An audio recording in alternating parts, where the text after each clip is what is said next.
How to fix drift on PS5 controller. Hey everyone, welcome back to the channel. In today's video, I'll guide you on how you can fix drift on your PS5 controller, so make sure to watch the video till the end.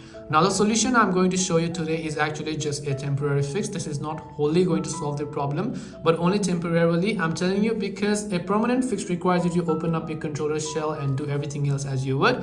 But I'm not going to do that just for the reasons of not actually breaking up my controller.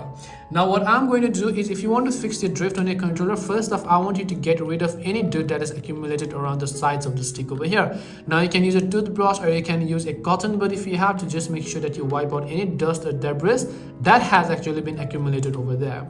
After you've done that, make sure of course your controller or either your PS5 is turned off. In my case, my controller is turned off, so no matter what I press, it's not going to show up there. Now listen very carefully.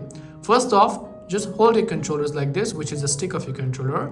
Make it so that you rotate all the way 360 around this controller over here, as you would be able to find it. I want you to simply keep on rotating and keep on rotating this. Once you've done this for a certain amount of minute, as I told you, this is a temporary fix only, just do it the other way around again. Now the purpose of this is to actually get rid of any dirt or debris that has been accumulated in the stick, and also give some more functionalities to it, so that a part that stopped working can now go ahead and then work again.